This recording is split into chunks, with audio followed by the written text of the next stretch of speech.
know you are with us, and we are looking forward to another study into the precepts and principles of the Torah. And if you are unfamiliar with that, we started the journey last week, and we began to examine the different precepts and principles found in Yahweh's law, the law of Yahweh. And so I want to talk some more about that. We are on this journey now through the Torah, and it may be interrupted with other topical studies as we go along the way. But we're just going to kind of play it by ear and see where Yahweh may lead with this. And so we're doing that. And our goal in this, excuse me, got a little, I wouldn't say frog in my throat because they're unclean, but anyway, something else, I guess. And so anyway, we're going through this study. We're going through this study into the Torah, and we are doing this because we want to try to extract whatever things that Yahweh has to teach us out of the different principles, the different precepts, the different commands that are found in the Torah. And so, since that's our goal, we are going to move forward. And again, the topic here, precepts and principles of the Torah. And the area that we're going to be examining this week is the area of firstborn status. Firstborn is a very major topic in the Torah.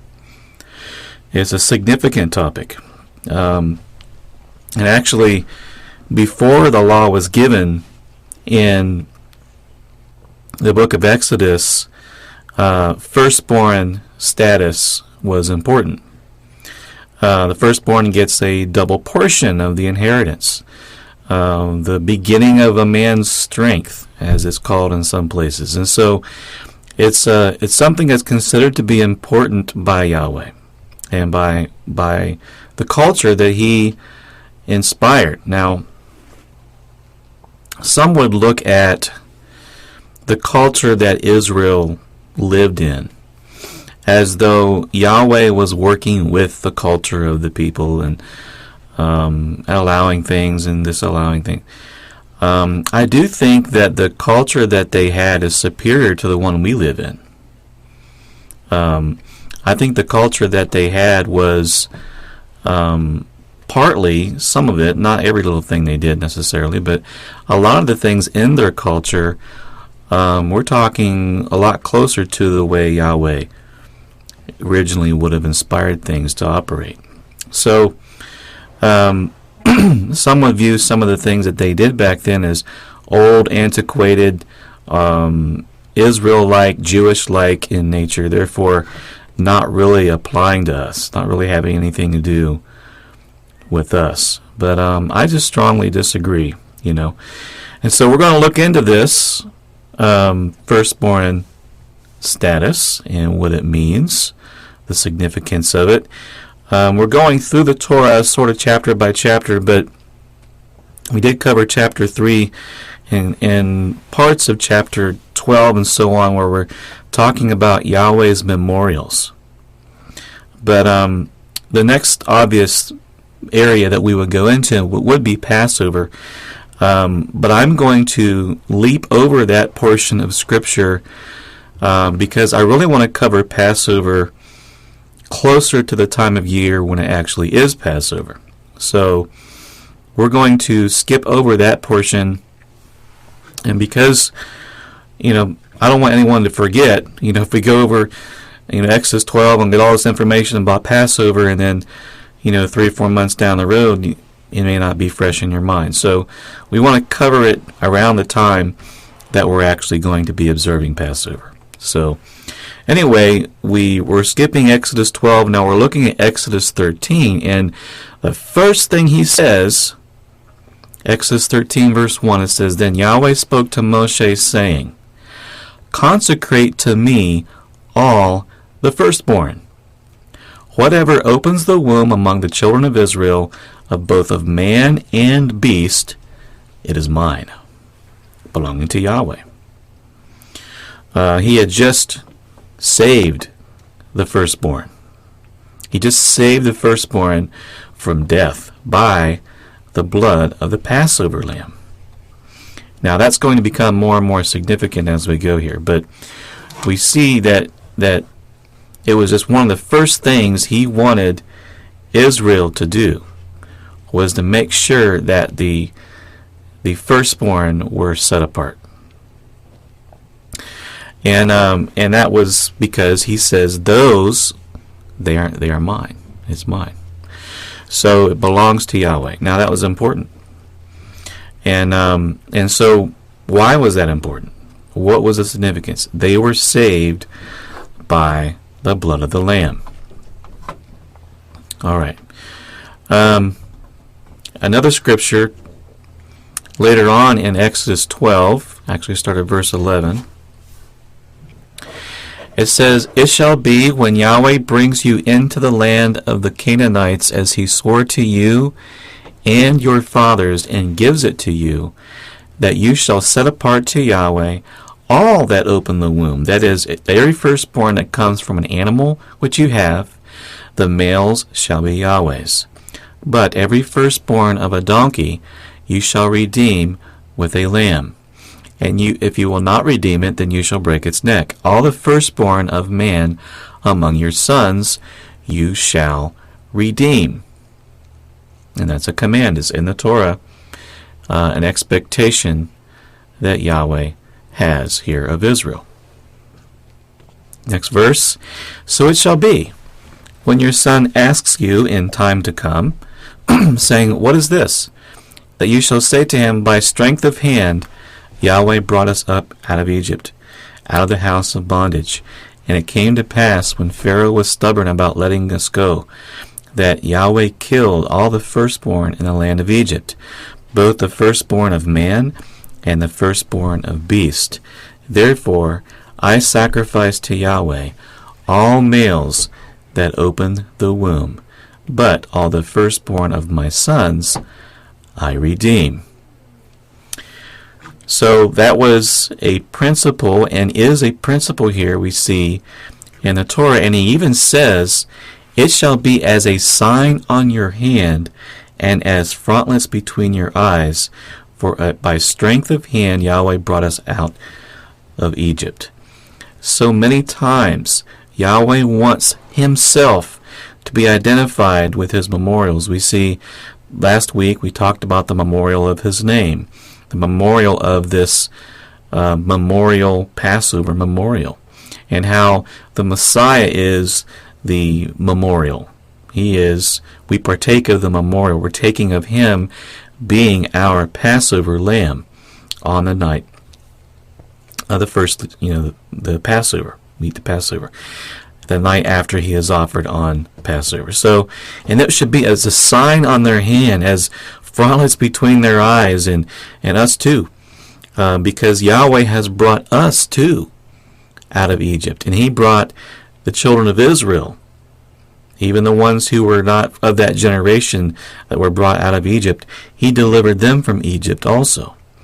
And so we all actually have our Egypt, our worldliness that we were involved in, and we have been brought out of that Egypt. Now, in the law, the firstborn were to receive special blessing. And he even says in Deuteronomy 21, verse 15, If a man has two wives, one loved and the other unloved, and they have borne him children, both the loved and the unloved, and if the firstborn son is of her who is unloved, then it shall be on the day he bequeaths his possessions to his sons, that he must not bestow firstborn status on the son of the loved wife, in preference to the son of the unloved, the true firstborn. So that was something that Yahweh commanded. He wanted firstborn status to go to the firstborn son. And there was a standard there where the son would get the double portion who was the oldest of the children. In this case, he's stating what ought to be done in the case of polygamy, where a man would have two wives, and the one was loved and the other was unloved. It doesn't matter how much you love one or the other, the firstborn is the firstborn. He was making sure that that was a law that they would follow and not start showing favoritism. Okay. Now, some of this stuff, there are some people out there wondering, what's this got to do with me? I don't understand the significance of it. Bear with me. Now, firstborn status is important and was important before there was ever a law given through Moses. If you look in, I'm sorry, I forgot to read verse 17, didn't I? It says, he shall acknowledge the son of the unloved wife as a firstborn by giving him a double portion. There it is.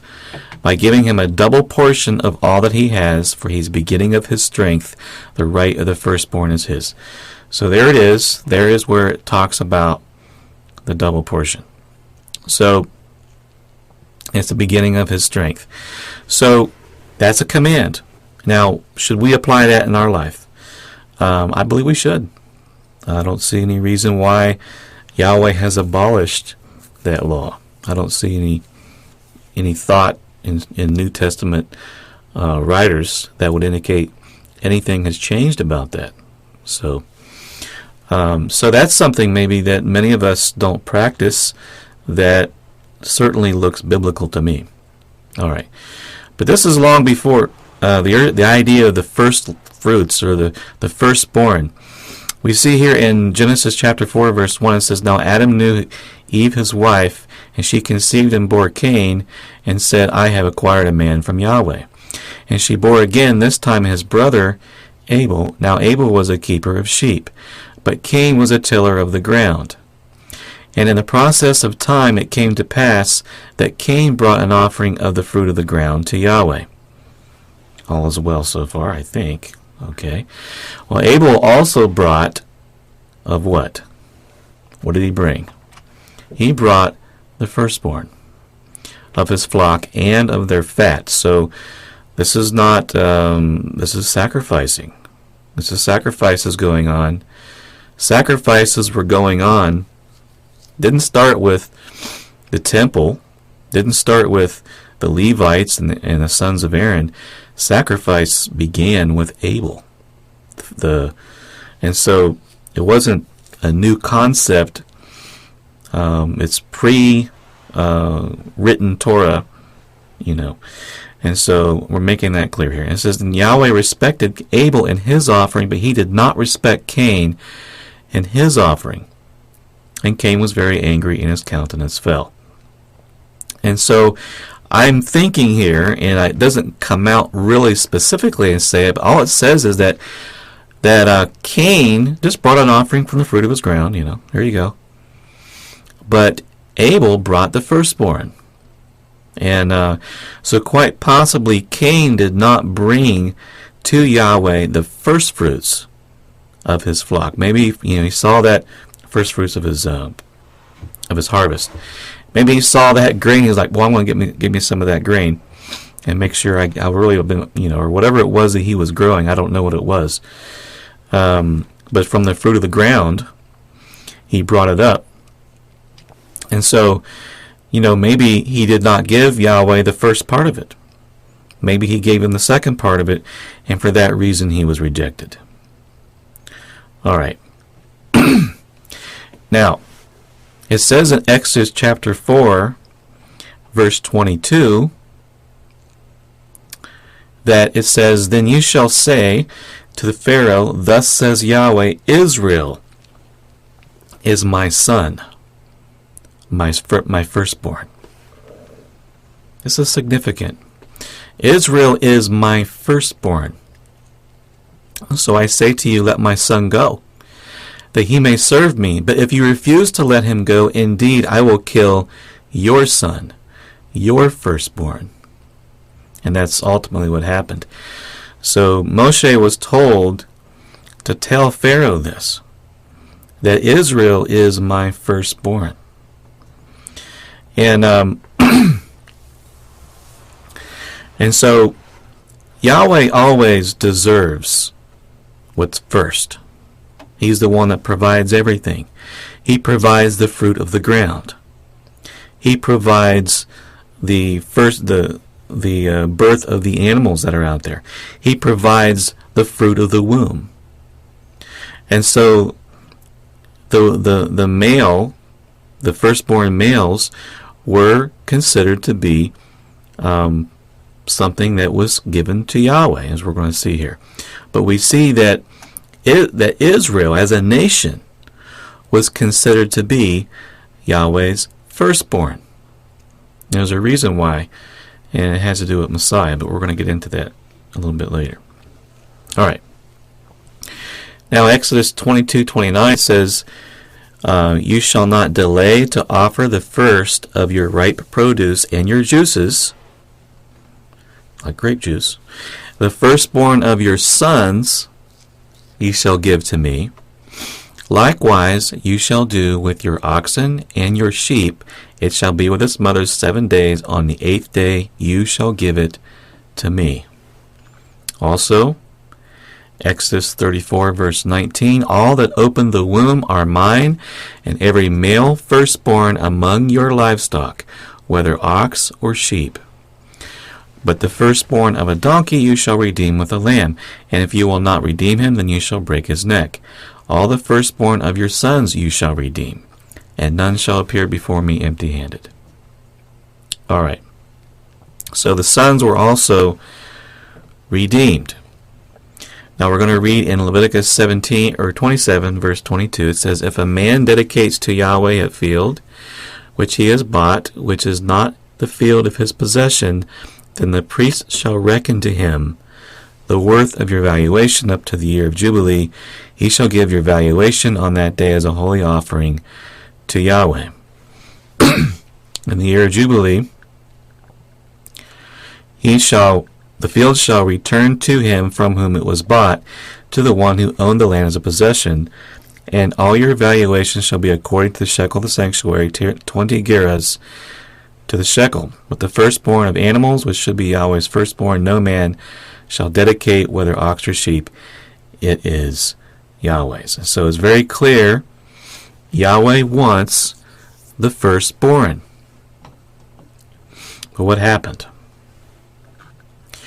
In the book of Numbers, chapter 3, verse 11 through 13, it says, Yahweh spoke to Moshe, saying, now behold, I myself have taken the Levites from among the children of Israel instead of every firstborn who opens the womb among the children of Israel. Therefore, the Levites shall be mine, because all the firstborn are mine. On the day that I struck all the firstborn in the land of Egypt, I sanctified to myself all the firstborn in Israel, both man and beast. They shall be mine. I am Yahweh. Okay? For they are wholly given to me from among the children of Israel. I have taken them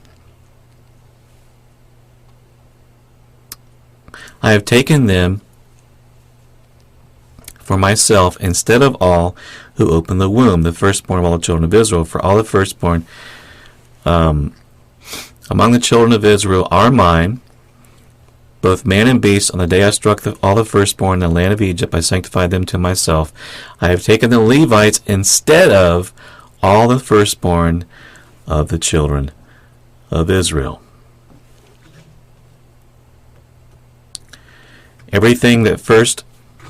Wait a minute. I got these mixed up. I got the two verses mixed up. But anyway, it says, everything that first opens the womb of all flesh, which they bring to Yahweh, whether man or beast, shall be yours. Nevertheless, the firstborn of man you shall surely redeem. The firstborn of unclean animals you shall redeem. And those redeemed of the devoted things which you redeem when 1 month old. Here we go. 1 month old. according to your valuation, for 5 shekels of silver, according to the shekel of the sanctuary, which is 20 gerahs. All right. And so the firstborn males will be redeemed with 5 shekels. Actually, 20 firstborn of the devoted things. So, all right. But the firstborn of a cow, firstborn of a sheep, firstborn of a goat, you shall not redeem. They are holy. You shall sprinkle their blood on the altar, burn their fat as an offering made by fire for a sweet aroma to Yahweh, and their flesh shall be yours. He's talking to Aaron here. Just as the waved breast and right thigh are yours. Numbers 18, verse 18. All right, so he took, instead of the firstborn among Israel, he took the Levites as a gift to Aaron. Now, what do we do with all this? How do we apply these things, and do they apply to us? And if they do apply, how would we apply it being in exile as we are? All right, Numbers chapter 12. Verses 6 and 7 says, there you shall take.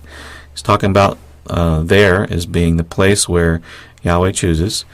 It says, there you shall take your burnt offerings, your sacrifices, your tithes, the heave offerings of your hand, your vowed offerings, your freewill offerings, the firstborn of your herds and flocks, and there you shall eat before Yahweh your Elohim. You shall rejoice in all to which you have put your hand, you and your households, in which Yahweh your Elohim has blessed you. Another little bit later, verse 17, you may not eat within your gates the tithe of your grain, or your new wine, or your oil, or the firstborn of your herd, or your flock, of any of your offerings which you vow, of your freewill offerings, or the heave offering of your hand. But you must eat them before Yahweh your Elohim in the place which Yahweh your Elohim chooses, you and your son and your daughter, your male servant, your female servant, and the Levite who is within your gates, and you shall rejoice before Yahweh your Elohim in all to which you put your hands. Hallelujah. Now, these commands certainly apply in the context of Yahweh having a temple, a nation dwelling in the land, the nation existing in the land of Israel. Now, when they were in exile, were there priests, were there Levites, going around, and sons of Aaron making offerings in a temple somewhere? Certainly not. And so were they able to do the sacrifices and the offerings and bring the tithes to the temple and these things going? They weren't able to do that completely. We do see men like Daniel who prayed 3 times a day, prayed at the time of the evening offering, and so it seems that they were doing what they were able to do. And I think the same would apply to all of us, that we want to do the things that we are able to do. And so I still tithe, and I think there's a place for giving, firstborn status, and for redeeming the firstborn males that open the womb, and so there's a place for these things, and it's something that each of us individually need to look at and apply to the best of our understanding. But we see that when they were in exile, there were certain things they couldn't do, and when they returned to the land, in the book of Nehemiah, chapter 10, verse 34, it says, we cast lots. This is when they came back from exile. We cast lots among the priests, the Levites, and the people for bringing the wood offering into the house of our Elohim, according to our fathers' houses, at the appointed times year by year, to burn on the altar of Yahweh our Elohim, as it is written in the law. We made ordinances to bring the firstfruits of our ground, and the firstfruits of all the fruit of our trees, year by year, to the house of Yahweh, to bring the firstborn of our sons and our cattle, as it is written in the law, and the firstborn of our herds and our flocks, to the house of our Elohim, to the priests who minister in the house of our Elohim. So this is all centered around temple, and to bring the first fruits of our dough, our offerings, the fruit from all kinds of trees, and new wine, and oil to the priests, to the storerooms of the house of our Elohim, and to bring the tithes of our land to the Levites, for the Levites should receive the tithes in all our farming communities. All right. So we see that there was a system now. Now that there's a temple, there is a system in place to which tithes can be brought. Now, is there that right now? Obviously not. However, is there are there people who are functioning in the role of ministering as the Levites were? Absolutely. So is it inappropriate, therefore, for those who are of the Melchizedek priesthood, the priesthood of Messiah, of which we all are called to be ministers to, is there a place for taking our tithes and applying them in like manner to anyone, whether they are of Levitical heritage or even giving to the poor or these kinds of things? Can we apply these things to the extent that we are able? Absolutely. I don't see any reason why we can't. And so I do believe that tithing, before there was ever a Levite, there was Abraham giving tithes to Melchizedek. And so Melchizedek is a priesthood that would receive tithes. Would that apply to us? I don't see why it would not. The Levites were there to be Aaron's assistants. That was their purpose, to assist Aaron in the function of the temple and to teach the people the law of Yahweh and to instruct them and to be the judges and the ones who knew the law. And so they were there. And so anyone functioning in the role of in these capacities of ministering, of sharing, and that can include us. I mean, if you're a person who have some tithe money, you can act as one who would minister and give that tithe money to someone who's poor, to someone who's weak. And I'm not completely getting into the tithing question, but we want to give Yahweh the first 10%. In the case of animals, we give him the firstborn of the flocks. In the case of the fruit of the womb, the firstborn males are his that open the womb. So to me, I don't see any reason why there's a lot of these things that we cannot apply, because our heart is that we want to do things the way Yahweh wants us to do it, to the best that we can. And we don't need to act like because we have Messiah now, none of that stuff even applies anymore. Because what we need to act like is, and the way we should see it is, we are in exile. We are in exile, and Messiah is going to return, and he's going to reestablish the kingdom of Israel to the world. He's going to reestablish that. And at that time, there will be Levites, and they will be functioning in the area of priests. So, and there will be others of Melchizedek priesthood as well. So, I do see this all applying, all being important. All right. Now, I want to mention that Yahweh can make one who is not necessarily a firstborn, he can give them firstborn status. David, it says, David was the seventh of Jesse. But it says in Psalm chapter 89, verse 27, it says, "Also I will make him my firstborn," talking about David, "the highest of the kings of the earth. My mercy I will keep for him forever, and my covenant shall stand firm with him." So he chose David to be his firstborn. So Israel is called to be his firstborn, and we also see that David's called his firstborn. That's kind of interesting. It doesn't necessarily literally have to be a firstborn. And we see this quite often, actually, in the Scriptures, that one who is not the firstborn, Yahweh himself chooses to give double portions of blessings to. For instance, of course, we know he respected Abel but did not respect Cain. But he chose Jacob over Esau. Esau was the firstborn, but what happened? Esau despised his birthright. He sold his birthright for a bowl of soup. And there are many today doing the same thing. They don't see the blessing of Yahweh, and so they see the blessing of material possessions and the things of this world, and so they exchange one for the other.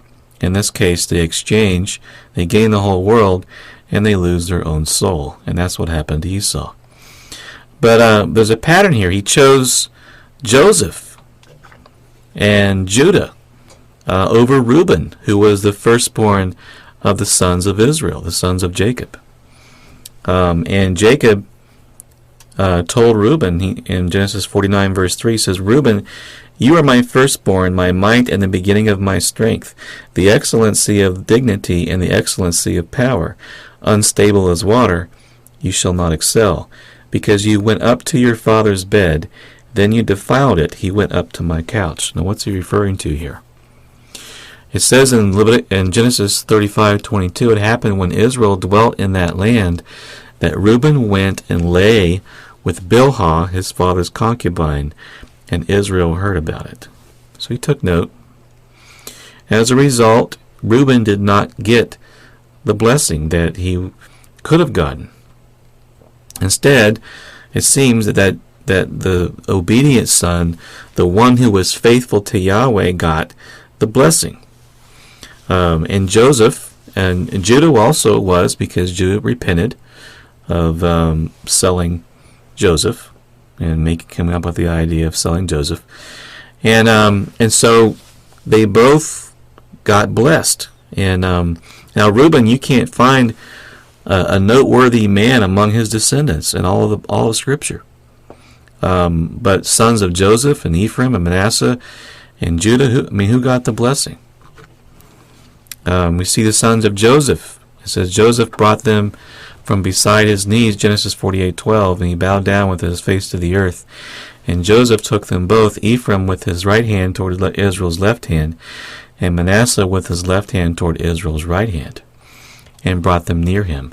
That's interesting. The one who's blessed with the right hand gets the greater blessing. Well, Israel stretched out his right hand and laid it on Ephraim's head, who was the younger, and his left hand on Manasseh's head, guiding his hands knowingly, for Manasseh was the firstborn.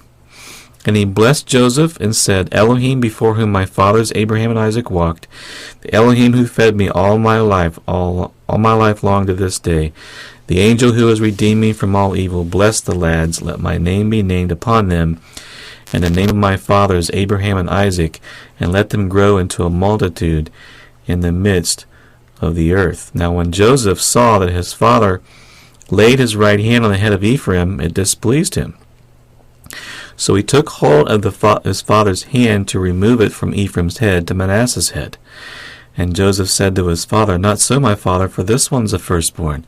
Put your right hand on his head. But his father refused and said, I know, my son, I know. He also shall become a people, and he shall be great, but truly his younger brother shall be greater than he, and his descendants shall become a multitude of nations. So he blessed them that day, saying, By you Israel will bless, saying, May Elohim make you as Ephraim and Manasseh. Thus he set Ephraim before Manasseh. And so we see this pattern emerging. Moshe was chosen rather than Aaron, the firstborn. We see David being chosen rather than his brothers. We see David choosing Solomon instead of Adoniah, the firstborn, to reign on the throne. Now, there's a pattern here, and I think there's an interesting pattern we're going to get into. Notice again, Yahweh chose Israel to be his son, his firstborn, in the book of Exodus chapter 4, verse 22. But we see this here again, we see this again, Hosea 11, verse 1. It says, when Israel was a child, I loved him, and out of Egypt I called my son. All right, so we see Israel is called Yahweh's firstborn son. All of Israel is considered to be Yahweh's firstborn. Now the Messiah, in the book of Matthew, verse 2, chapter 2, verse 14, it says, when he arose, he took the young child and his mother by night and departed for Egypt. And he was there until the death of Herod, that it might be fulfilled which was spoken by Yahweh through the prophet, out of Egypt I called my son. And so, because the Messiah is the embodiment of Israel, because the Messiah is considered to be Yisrael, Yahweh allowed a time for his son to be in Egypt, literally in Egypt. And out of Egypt, Messiah, he called him back. So they dwelled in Egypt, literally Egypt also. Now Messiah, according to the book of Hebrews, became Yahweh's firstborn.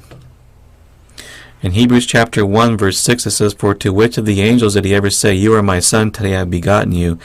And again I will be to him a father, he shall be to me a son. But when he again brings the firstborn into the world, he says, let all the angels of Elohim worship him. All right, so the Messiah is called Yahweh's firstborn. Now I want to turn to 1 Corinthians 15, verse 45. It says, and so it is written, the first man Adam became a living being. The last man Adam became a life-giving spirit. However, the spiritual was not first, but the natural, and afterward the spiritual. The first man was of the earth, made from dust. The second man is the master from heaven. And so there are two here. There is Adam, who became the son of Elohim, created from dust, and then there's the Messiah, being the second man mentioned here from heaven. Keep reading. It says, as was the man of dust, so also are those who are made of dust, and as is the heavenly man, so also are those who are heavenly. And as we have borne the image of the man of dust, we shall also bear the image of the heavenly man. All right. So there are two Adams. Yahshua is the second Adam. And we bear his image today. We bear the image. There's the image of the man of dust, and there's the image of the heavenly man. And so we see the first Adam was indeed, he was called the son of Elohim. The firstborn over all creation. He was the first man created from dust. But it wasn't Adam who ultimately gets the blessing, because Adam, like Esau, chose the way of sin. Like Reuben, chose the way of sin. Instead, the second Adam gets the blessing. And maybe that's something we can observe from the pattern of firstborn through Scripture. The firstborn indeed has a right to the blessings, but he can choose to give up those blessings, like Esau, and set aside the spiritual blessings that come from Yahweh in exchange for the temporal pleasures of this world. See, Esau did not value the blessing of being the firstborn, and as far as being significant that Yahweh would be the one blessing him. And for that reason, Yahweh said, Esau I have hated, and laid waste his mountains and his heritage for jackals of the wilderness. And we see in Hebrews chapter 12, verse 14, pursue peace with all people and holiness, without which no one will see Yahweh, looking carefully lest anyone fall short of the grace of Elohim, lest any root of bitterness springing up. That was Esau. He was a bitter man. Spring up caused trouble, and by this many become defiled, lest there be any fornicator or profane person like Esau, who for one morsel of food sold his birthright. And it says, for you know that afterward, when he wanted to inherit the blessing, he was rejected, for he found no place for repentance, though he sought it diligently with tears. And that's very interesting, because he looked for repentance. He sought for it, but he couldn't find it. He found no place for it. Kind of a scary thing to think about.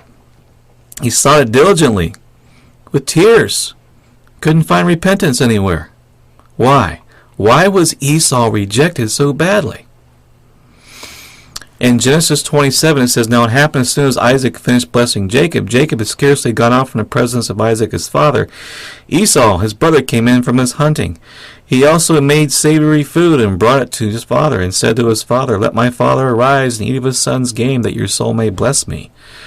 And his father Isaac said to him, who are you?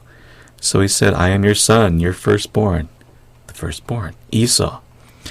Then Isaac trembled exceedingly and said, where is the one who hunted game and brought it to me?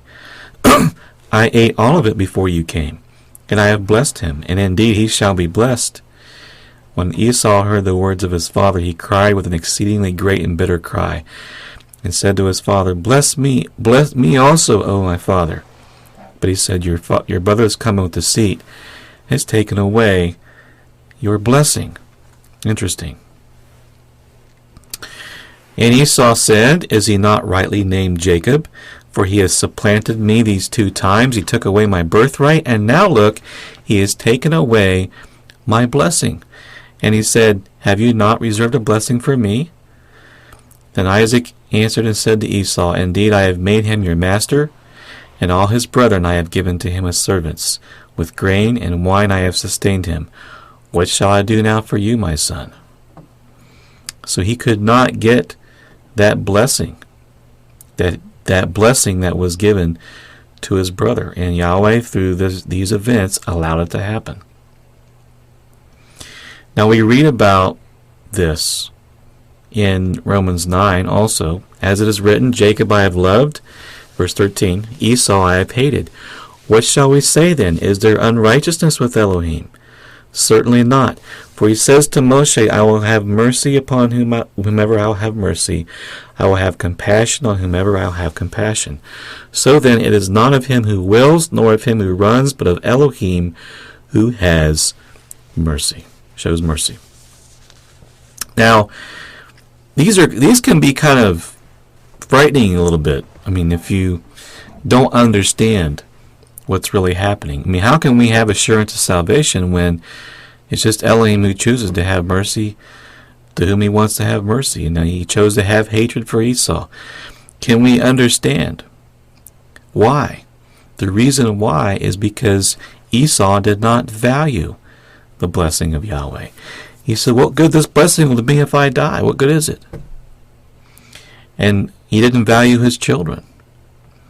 Because he was taking foreign women who weren't really believers, and grieved his parents.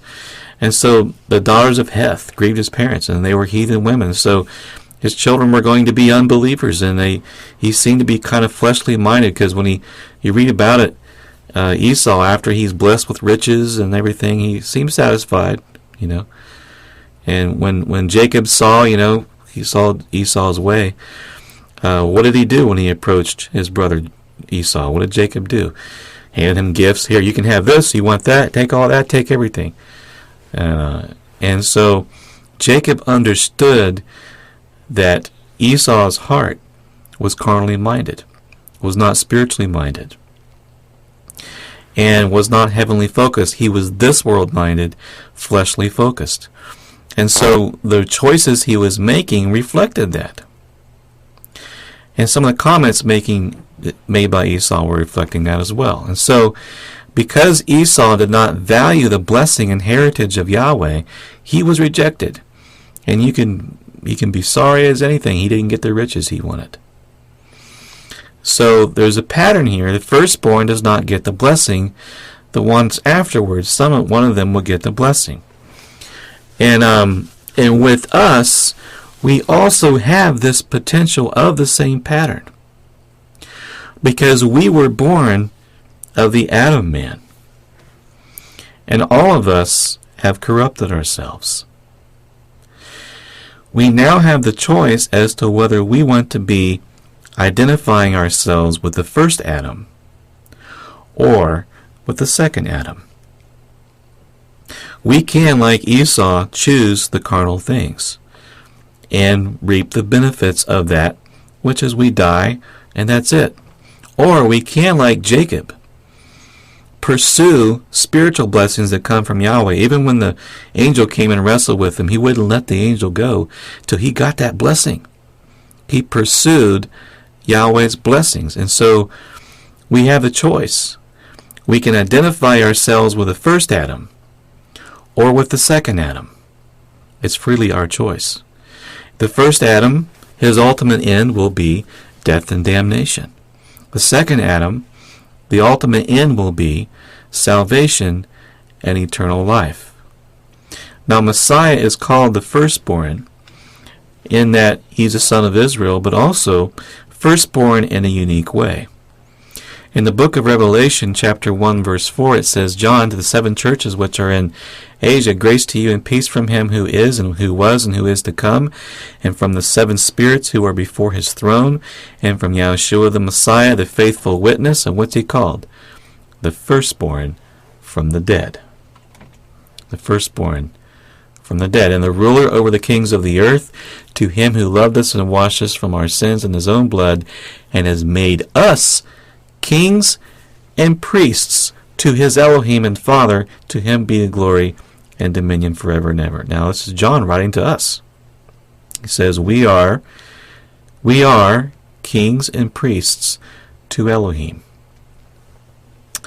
And it's Messiah who makes us kings and priests, and we're going to get into this. Another verse is Colossians 1:15. It says, Messiah, he is the image of the invisible Elohim, the firstborn over all creation.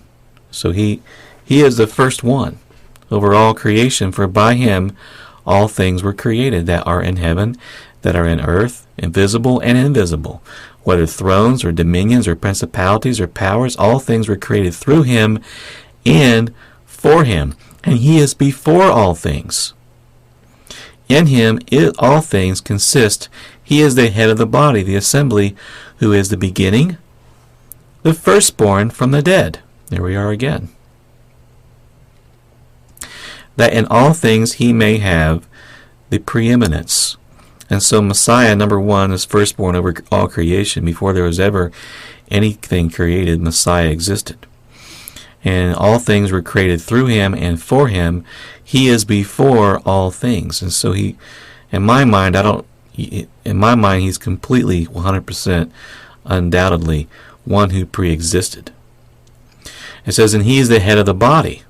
He's the head of what body? The head of the body of Messiah, the assembly, who is the beginning, firstborn from the dead, that in all things he would have preeminence. And so we are the assembly of the firstborn, as we see here again, Hebrews chapter 12, verse 22. See, all this is starting to reach us now.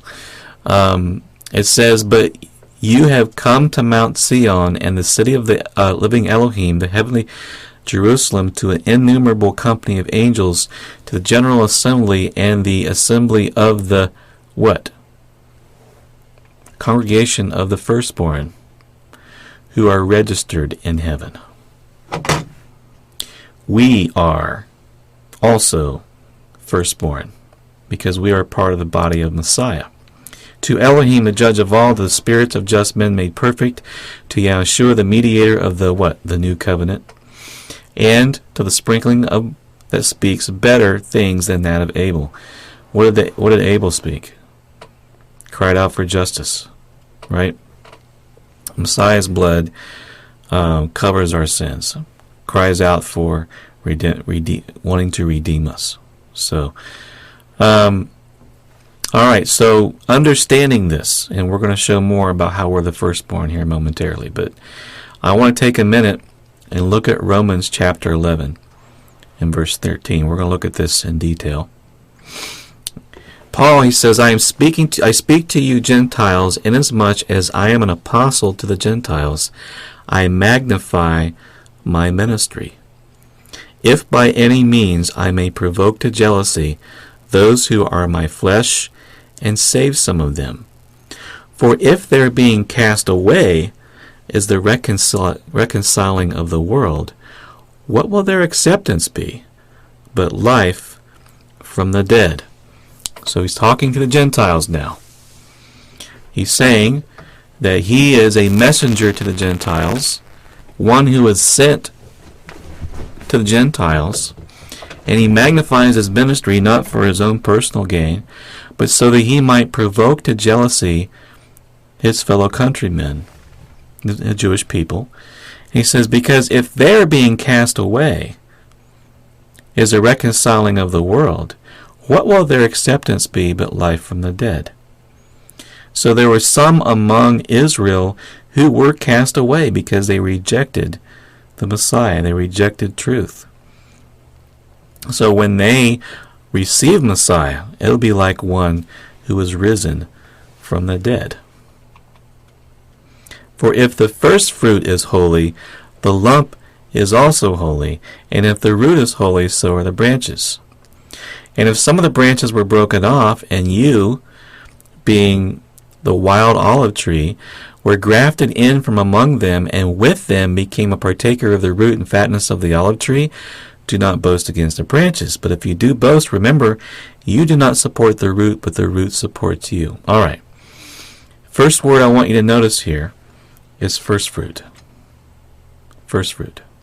If the first fruit is holy, the lump is also holy. Well, if you were to partake, say you were to take some of the first fruits from from some barley or from some wheat, and that first fruits that is taken from the crop is considered to be holy, and it was offered up to Yahweh.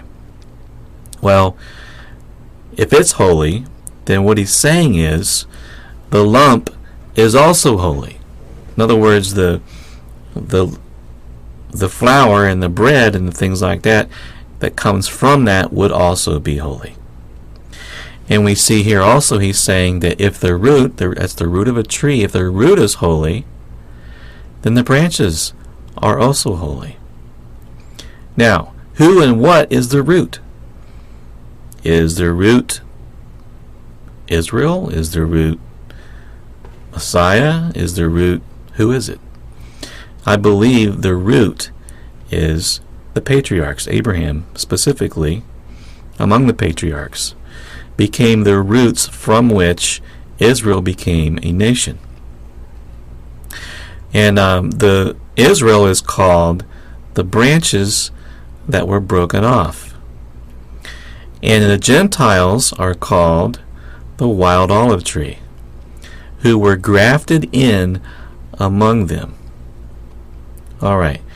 Now, in this analogy, we see Abraham being the first one called to be separated from the world, to become a man of faith, and he received the covenant of promise. Yahweh is the planter of the tree. Yahweh gets the credit. The Messiah, however, was born as a son of Abraham. And so what part of the tree would he be?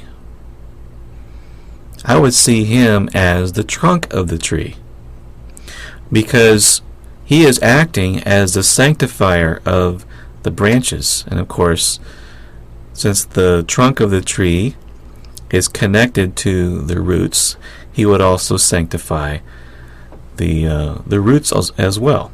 Now, the process of grafting involves the breaking off, and usually cutting off, of today they even use chainsaws, breaking off the unfruitful branch, and in that open area another branch is grafted in. In fact, you can cut an olive tree down to the stump, and more branches will grow up out of that stump, and these little branches will come out. Now, the olive tree is extremely resilient. In fact, there are olive trees today in Israel that existed when Messiah was there 2,000 years ago. They are a very long-lived tree. And from the olives, we have the olive oil, and that's the fruits. The anointing oil is olive oil. Olive oil is burned and produces light as it is burned in the temple area. And so that's the analogy. Okay, so you take this thing, you can cut it down to nothing, and then these branches come out.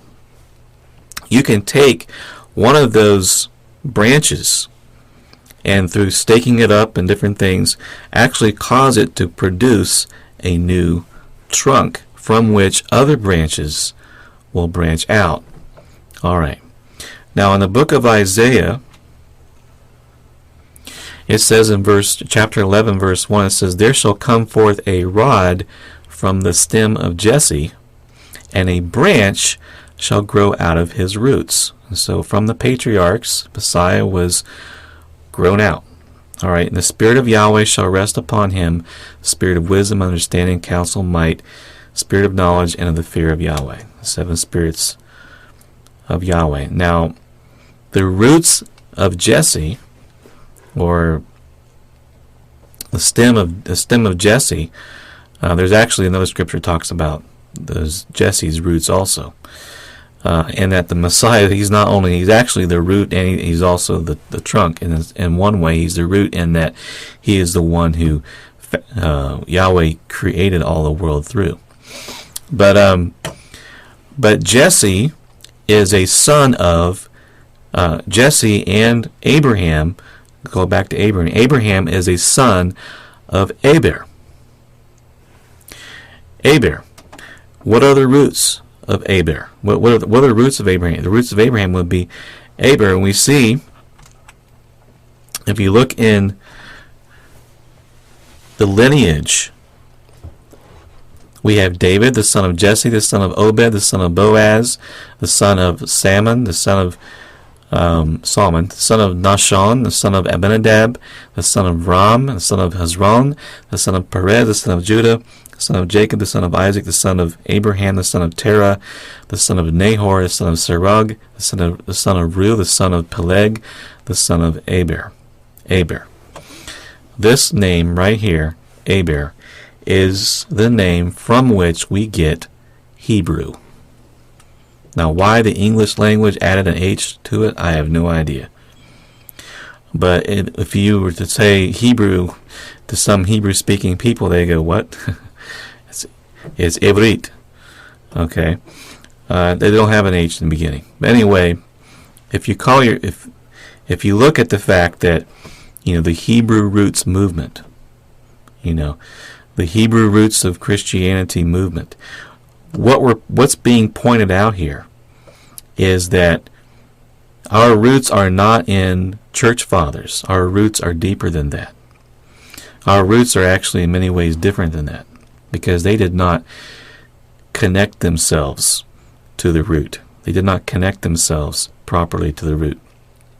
And so, but Eber is the great whatever grandfather of Abraham. All right, and so Abraham was called a Hebrew also. In Genesis 14:12, it says they took Lot, talking about Sodom. They took Lot, Abraham's brother's son, who dwelt in Sodom, and his goods, and departed. The one who escaped came and told Abraham the what? The Hebrew. So Abraham was a Hebrew. And I'm just pointing this out because all sons of Eber would be, physically speaking, would be Hebrews. All right. So going back to the olive tree of Romans 11. Let me go back here. Put it in front of us.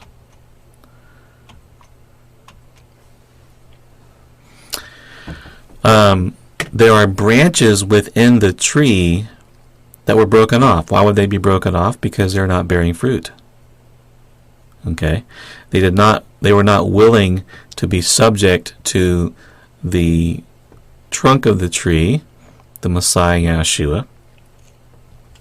And so, just like Messiah said, I am the vine, you are the branches. In this case, he is the trunk, and we are the branches that can be broken off, or we can be grafted in. And so there are branches from a wild olive tree. A wild olive tree would be a tree that is not cultivated by anyone. And it's not going to bear very good fruit because it's not taken care of. And so these wild olive trees, the Gentiles, were grafted in. Grafted into what? Into this olive tree.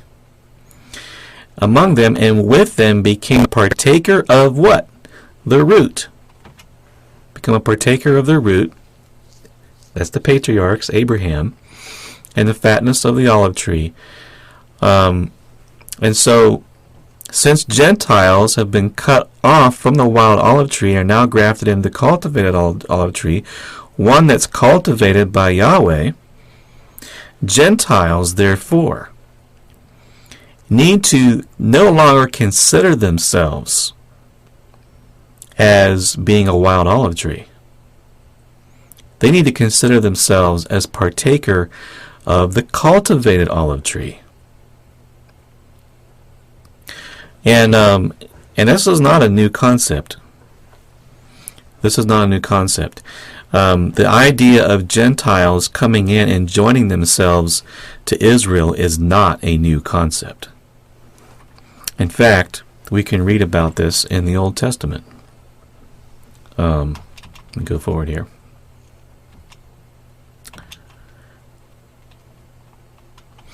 Look in Exodus chapter 12, verse 37. It says, "And the children of Israel journeyed from Ramses to Sukkot, about 600,000 men on foot besides children. A mixed multitude went up with them also, and flocks and herds and a great deal of livestock." So there was a multitude of people of different lineage, some of whom would have been Egyptians, who went with Israel and became a part of the people. And the same is true today. There are both Jews and Gentiles who are coming out of Egypt. And those who seek to join themselves to Yahweh and become a part of his people will join with Israel, in this case through the grafting in of of the Gentiles into the people of Elohim, to the chosen people. We see this also in the book of Esther. It says, "In every province and city, wherever the king's command and decree came, the Jews had joys and gladness, a feast and the holidays." It's talking about Purim. "Then many of the people of the land did what? Became Jews." So there are people probably today who are of different lineage than actual physically being a son of Abraham, who joined themselves to the people. And actually today, right now, among the Jewish people, some of them may not be physically descended from Abraham. In fact, Jews have always accepted Gentiles into them to be among them and be part of their people as long as they converted to Judaism. And so, I know they do this to this day because I hear these reports of people, and that's their practice. And a person who converts to Judaism can and is considered to be Jewish, and therefore can actually make EliYah or immigrate to the land of Israel today without any restriction whatsoever. So the reason I'm saying this is because some people believe that the idea of a Gentile being grafted into the olive tree is some new thing we have now in Messiah. But it actually is not new at all. It's only through the Messiah, however, that one can actually become a seed of Abraham. He is the trunk of the tree and enables us to be joined to the root. He connects us to the root, Abraham. And therefore, the promises given to Abraham of living in that land forever would also apply to us. And so we see this. And this was also true of people who lived prior to the time that Messiah came and died for our sins. He was the trunk of the tree before the foundation of the world. Why? Because all who dwell on the earth will worship him. It's talking about the beast here, whose names have not been written in the book of life, slain. It says, the book of life of the Lamb slain from the foundation of the world.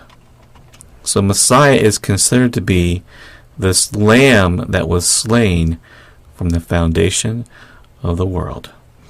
I'm just pulling this here out of context. It's talking about people of the earth dwelling on the earth, worshiping the beast.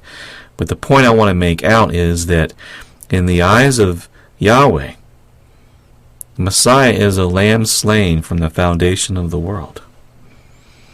It was already predetermined it was going to happen, because Yahweh knows the end from the beginning. And so what we have is Messiah being the one who covers everyone's sin. Abraham's sin, David's sin, any man who ever existed who turned his heart to Yahweh and chose to receive that blessing and pursue the blessing like Jacob did, could be a partaker of this olive tree that Yahweh cultivates. All right. So looking again at Romans 11, it says, "For if the first fruit is holy and the lump is also holy. If the root is holy, so are the branches." And so we are all made holy. And what he says here, skipping down to 18 now, he says, "Do not boast against the branches." Do not boast against the branches. But if you boast, remember, you do not support the root. The root supports you. And one of the major problems you see in church history are Gentiles boasting against the branches that were broken off.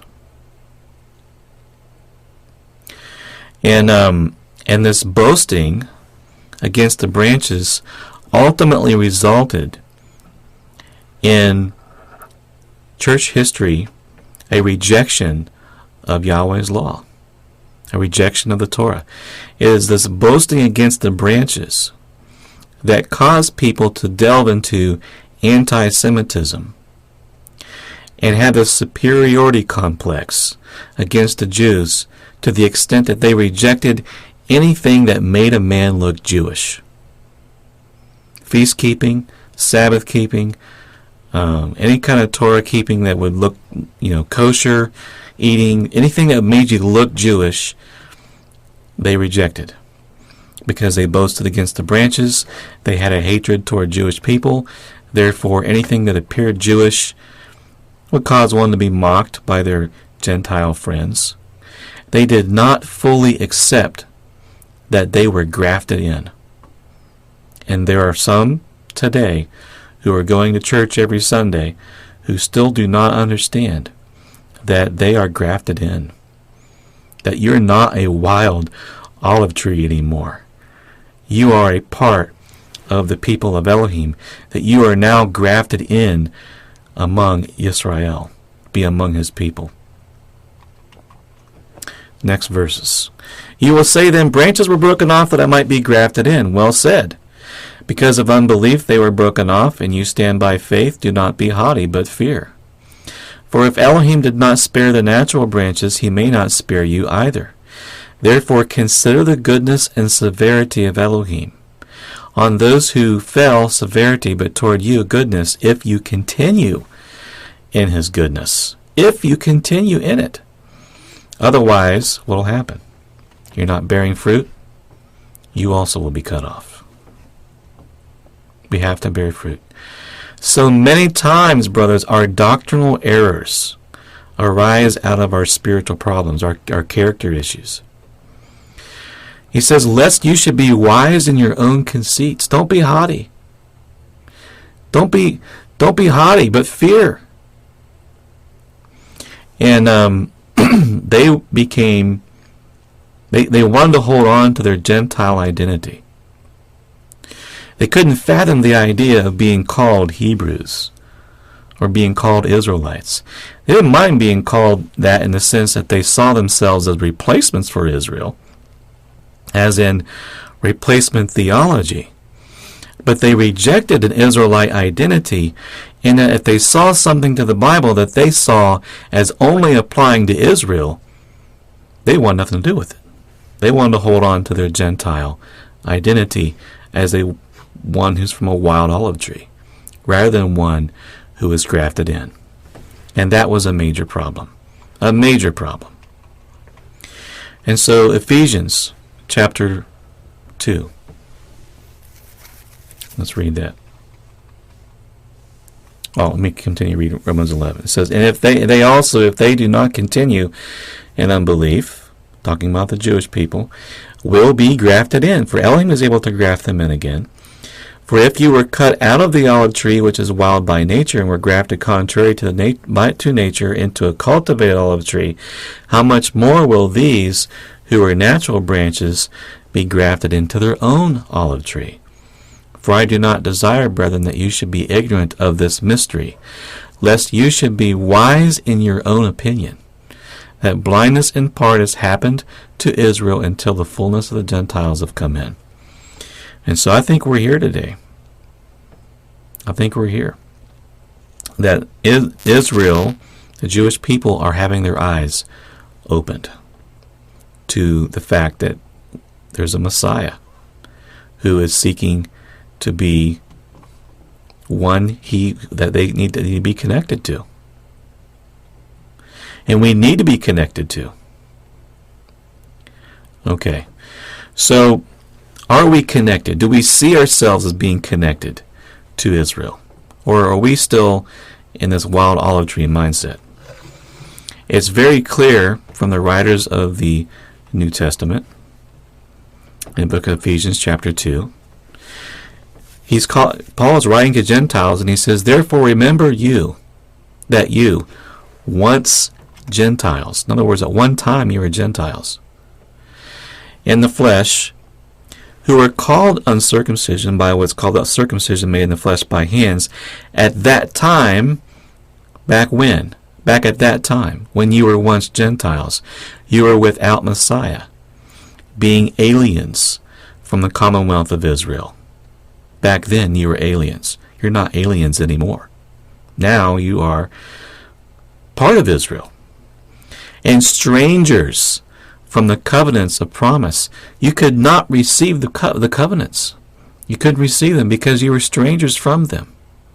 All the covenants are made with Israel and with sons of Abraham and Abraham, having no hope and without Elohim in the world. But now, in Messiah Yeshua, you who once were far off have been brought near by the blood of Messiah. For he himself is our peace, who has made both one and has broken down the middle wall of separation. The middle wall of separation in Messiah's day was the dogmas, the decrees of men that caused Jewish people to reject Gentiles from being believers and from being redeemed. And unless they went through a whole process of, proselytization and the crowning act of achievement was circumcision, which they tried to bring into the people. Now, I went into this Ephesians chapter 2 in great detail, and you can find it about a year ago on December 17th, 2011. You can look about a year ago on this, and we went over this in great detail. Okay, but these decrees of men that's spoken about in the scriptures are decrees that Yahweh himself never inspired. They only produced enmity between Jews and Gentiles. And this enmity that was produced has now been abolished. It says, having abolished in his flesh the enmity. What's enmity? Enmity means hatred, hostility. So he's abolished hatred, hostility. That is, the law of commandments contained in ordinances. Now this word ordinances is the Greek word dogmas. So as to create in himself one new man from the two, thus making peace, that he might reconcile them both Jew and Gentile, to Elohim in one body. That's Messiah, through the tree. Thereby putting to death what? The enmity. He didn't kill the law, he killed the hatred. The law is all about love, it's not about hatred. But there were ordinances of men, decrees of men, that do inspire hatred and can inspire hatred. Now, just in case there's someone who believes this Greek word dogma refers to the law, let's look at some other uses of the word dogma. In Luke chapter 2, verse 1, it says, "It came to pass in those days that a decree went out from Caesar Augustus that all the world should be registered." Now that word translated decree, right here, is the Greek word dogma. In Acts 17:7, Jason has harbored them, and these are acting contrary to the decrees, that's dogmas, of Caesar, saying there's another king, Yahshua. And then we have Acts 16:4. It says, "And as they went through the cities, they delivered to them the decrees to keep, which were determined by the apostles and elders at Jerusalem." Now some would suggest that this word decrees is referring to the laws of Moses. But that's not true. The decrees were given by the apostles in Acts 15. I went over this a few weeks ago. Now decrees, these were still decrees, something that was created by man. The apostles came together and gave these rules for the Gentiles to follow. They were biblical decrees, they were righteous decrees, but they were still decrees of men, because they gathered together, made a ruling, and that was the ruling, just like Caesar would make a ruling. The apostles made decrees. They were decrees of men. In this case, they were biblical decrees. And if you look, the four things that they were commanded to keep, they really didn't have anything to do with the law of Moses. In Acts 15, verse 19 says, "Therefore I judge that we should not trouble those from among the Gentiles who are turning to Elohim." I should say, not exclusively to the law of Moses, but that we write to them to abstain from things polluted by idols, from sexual immorality, from things strangled, and from blood. For Moses has had throughout many generations those who preach him in every city, being read in synagogues every Sabbath. And so we have four things: abstain from things polluted by idols, sexual immorality, things strangled, and from blood. Now, those are not new things that came on the scene when Moshe wrote the law. Sexual immorality was forbidden, as we shared here a few weeks ago, and drinking blood was forbidden, and of course idolatry was forbidden. And so these aren't things that are exclusive to the law, and so the word translated decrees, even if you was to say it's the decrees of the law, those are the only parts of the law that Gentiles have to keep. Those laws were given long before there was ever a man named Moshe or Moses on the scene. And so, but they identify those for some reason as ceremonial laws. But this title, this concept of ceremonial law, is nowhere found in the Bible. Nowhere does it divide up and refer to certain commandments as ceremony laws. This is again, as I've been sharing last few weeks, a phrase coined by anti-Torah theologians. All right. And so there's no good reason why anyone who is calling themselves a Gentile would avoid doing anything that looks Jewish. Like avoid it like the plague. Why? Because now you are Jewish. Now you are an Israelite. Now you are joined to Messiah. Now you are a part of the commonwealth of Israel. Do we accept that? Do we really accept that? Do we say that the blood of Messiah is unable to do that?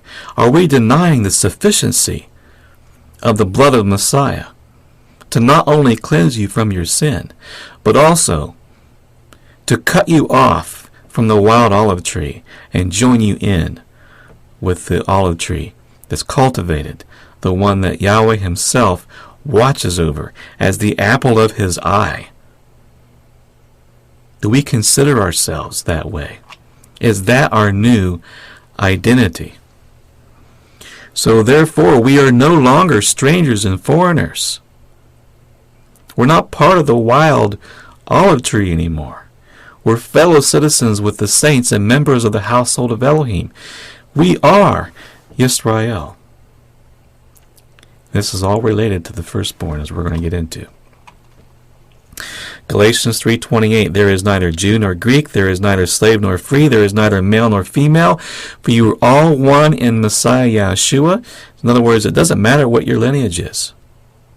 If you are Messiah's, then what are you? You are Abraham's seed. Now you are Abraham's seed. How does that happen? How does it happen that we become part of Abraham's seed? Because Galatians 2:20, I have been crucified with Messiah. It's no longer I who live. I'm not the wild olive tree anymore. It's Messiah who lives in me. I'm a cultivated olive tree, partaking the fatness of the root through him. Through him, and only through him. And the life which I now live in the flesh, I live by faith in the Son of Elohim, who loved me and gave himself for me. And because he's the firstborn of the dead, we who are a part of the body of Messiah, we are raised with him as firstborn. It says in Colossians 2:11, in him you were also circumcised with a circumcision made without hands, by putting off the body the sins of the flesh by the circumcision of Messiah, buried with him. You were buried with him in baptism, in which you also were raised with him. It's like past tense. It already happened. You've already been raised with him through faith and the working of Elohim, who raised him from the dead. We're raised with him. Ephesians 1:19. And what is the exceeding greatness of his power toward us who believed, according to the working of his mighty power which he worked in Messiah, when he raised him from the dead and seated him at his right hand in the heavenly places, far above all principality and power and might and dominion, and every name that is named, not only in this age, but also in that which is to come. We're raised with him, seated in the heavenly places, Ephesians 2:4. But Elohim, who is rich in mercy, because of his great love with which he loved us, even when we were dead in trespasses, made us alive together with who? With Messiah. By grace you've been saved, and raised us up together and made us sit together in the heavenly places in Messiah Yahshua. We're seated there already in the eyes of Yahweh. We're already there. And so we are with him. We died with him. We are raised with him.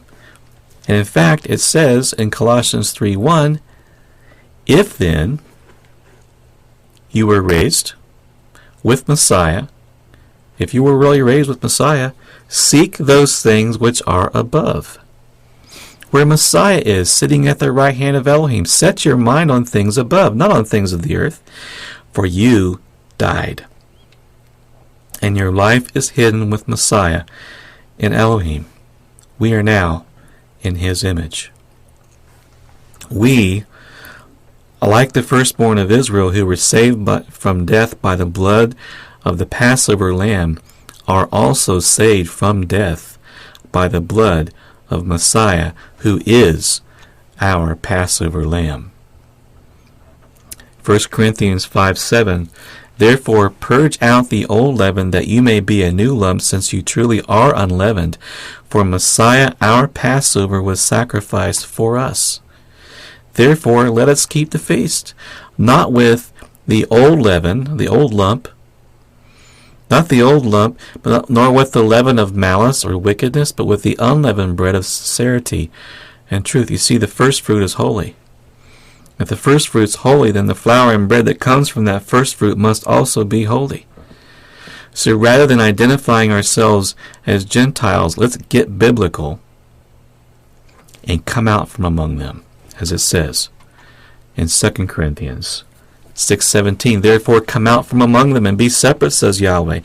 Do not touch what is unclean, and I will receive you. I will be a father to you, and you shall be my sons and daughters. Why? Because we become Israel. Because we become Israel, we become Yahweh's firstborn son. It says Yahweh Almighty, therefore, having these promises, beloved, let us cleanse ourselves from all filthiness of the flesh and spirit, perfecting holiness. We got to cleanse ourselves, not just care about uncleanness in our spirit, but also in our flesh that we live in. And so the unclean and clean laws are perfectly to be observed. He says, do not touch what is unclean, and I'll receive you. And so we have these promises that he will be our Father if we are willing to cleanse ourselves from all uncleanness, both of flesh and spirit. You know, this scripture alone proves that we're supposed to keep the clean and unclean laws. And so we are joined with Messiah, who is a firstborn. And we are a part of his body. He's the head of the body. And we receive, in the same way he's the head of the body, he's the trunk of the tree. So we receive this blessing from one who is firstborn, because we become his body. We become the body of the Messiah. We first receive the blessings of life on the earth. That's the first blessing. The double portion, we need the double portion. The double portion, we wasted the first portion of our blessing. We wasted it. Life on the earth, like a prodigal son. Like a prodigal son who wasted his time on the earth with prodigal living. We've all failed to walk with Yahweh as we should. Here's a story. Luke 15:11. A certain man had 2 sons. The younger of them said to his father, Father, give me the portion of goods that falls to me. So he divided them to them his livelihood. And not many days after, the younger son gathered all together, journeyed to a far country, and there wasted his possessions with prodigal living. Is that us? Sometime we took all the blessings of this. We're not firstborn. We get just a regular inheritance as the sons of Adam, and we wasted the things that Yahweh has given us, the body we live in. We wasted it. The possessions that we have, we wasted it. And when he spent all, there arose a severe famine in the land and began to be in want. And he went and joined himself to a citizen of that country, Gentile, and sent him to his fields to feed swine. And he would gladly have filled his stomach with the pods the swine ate, but no one gave him anything. But when he came to himself, he said, How many of my father's hired servants have bread enough and to spare, and I perish with hunger? I will arise and go to my father. I will say to him, Father, I have sinned against heaven and before you. I am no longer worthy to be called your son. Make me like one of your hired servants. And he arose and came to his father, but when he was still a great way off, his father saw him and had compassion on him. Had compassion and ran and fell on his neck and kissed him. And the son said to him, Father, I have sinned against heaven and in your sight. I am no longer worthy to be called your son. But the father said to his servants, Bring out the best robe, put it on him, put a ring on his hand, sandals on his feet. Best robe.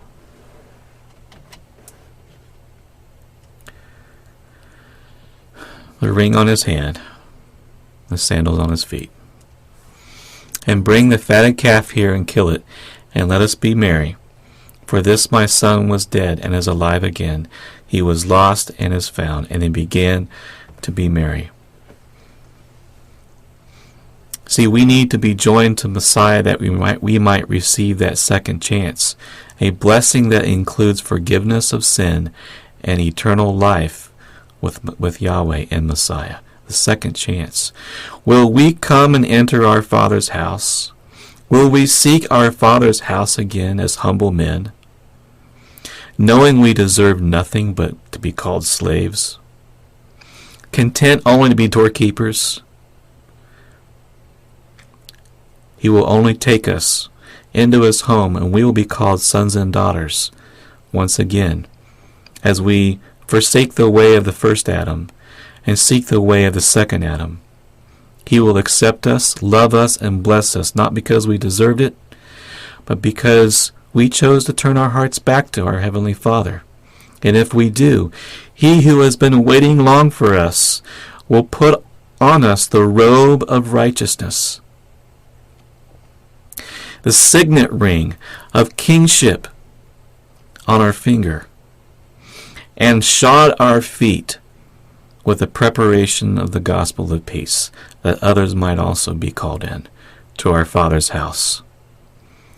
What an awesome Elohim we serve, who is willing to give us firstborn status, and not only give us life on this earth, but redeem us and give us a double portion of life in the age to come. We need that status. We need to be joined with Messiah that we might receive that blessing. We will be begotten a second time in him.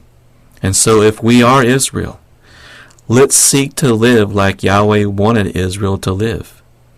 Let's set aside the obligations. Let's not set aside the obligations to Israel while claiming to receive the promises. The new covenant is to those who are joined to Israel. Behold, the days are coming, Jeremiah 31:31. I will make a new covenant with the house of Israel, with the house of Judah. To them pertain the covenants, not according to the covenant I made with their fathers in the day that I took them by the hand to lead them out of the land of Egypt. My covenant which they broke, though I was a husband to them, says Yahweh. This is the covenant I will make with the house of Israel after those days, says Yahweh. I will put my law in their minds and write it on their hearts, and I will be their Elohim, and they shall be my people. There we are. We are sons and daughters now. No more shall every man teach his neighbor, and every man his brother, saying, Know Yahweh. For they shall all know me, from the least of them to the greatest of them, says Yahweh. For I will do what? I will forgive their iniquity. Forgiveness of sin through Messiah, the mediator of this covenant. Forgive their iniquity, and their sin I will remember no more.